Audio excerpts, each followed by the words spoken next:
Hello বন্ধুরা, তো আজকে সকাল সকাল একটা ঘটনা হয়ে গেছিলো, সেটাই তোমাদের সাথে শেয়ার করব। আমার ছোটো যা ছুটতে ছুটতে এসে বলছে যে আমাদের যে বিড়াল বাচ্চা কুয়োতে পড়ে গেছে। ঠিক আছে, তারপরে আমি তাড়াতাড়ি করে খুব ভয় পেয়ে গেছিলাম কথাটা শুনে। তো তাড়াতাড়ি করে আবার আমার বরকে ডাকলাম, ও ছুটে ছুটে গেল, গিয়ে দেখলো আমার ছোটো যাও চেষ্টা করছিল আগের থেকে কুয়ো থেকে বাচ্চাটা তোলার, একটা লাঠি নিয়ে চেষ্টা করছিল, কিন্তু বাচ্চাটা কিছুতেই ধরতে পারছিল না, যেহেতু ও খুবই ছোট।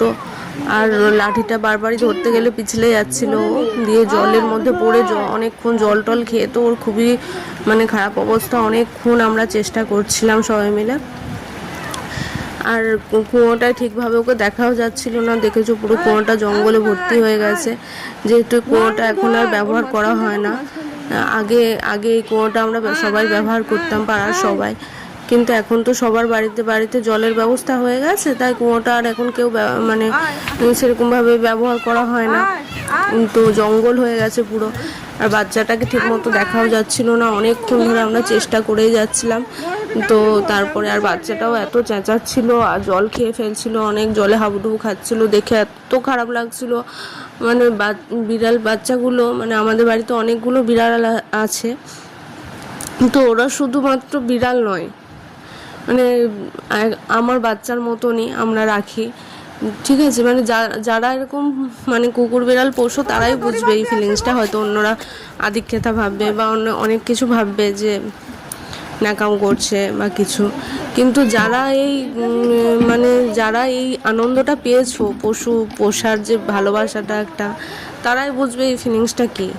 ওরা আমার বাচ্চার থেকেও বেশি। তো সেই যখন ওকে আমি হাবুডুবু খেতে দেখছিলাম, জলের মধ্যে ওঠার চেষ্টা করছিল প্রাণপণ, আর আমরাও বাঁচানোর চেষ্টা করছিলাম। তারপরে ফাইনালি বন্ধুরা অনেক কষ্টে অনেকক্ষণ পরে ওকে কুয়োর দড়ি বালতি দিয়ে নামিয়ে ওকে আমরা তুলতে পেরেছি। একদম জলে ভিজে, ওর পেট তো জলে ফুলে গেছিলো পুরো। তারপরে আমি ওকে তুলে অনেক করে হেয়ার ড্রায়ার দিয়ে শোকালাম, তো এখনও ভালো আছে। অনেক ভয় পেয়ে গেছিলো আমি যখন ফার্স্ট ওকে ওই জল ওকে তুলে কোলে নিয়েছি। ওর এতটাই ও ভয় পেয়ে গেছিলো, ওর হৃৎপিণ্ডটা এত জোরে জোরে ধকধক করছিল যে ওটা বলে বোঝাতে তো পারবো না আমি, যে ও প্রচুর ভয় পেয়ে গেছিলো। আর ভয় পাওয়ারই কথা, আমরাও জলে ওরকম হাবুডুবু খেলে হয়তো ওই রকমই ভয় পেয়ে যেতাম যতটা। ও তো একদম ছোট্ট একটা বাচ্চা। তো যাই হোক, ফাইনালি ও ভালো আছে, সুস্থ আছে। তো তোমাদের সাথেই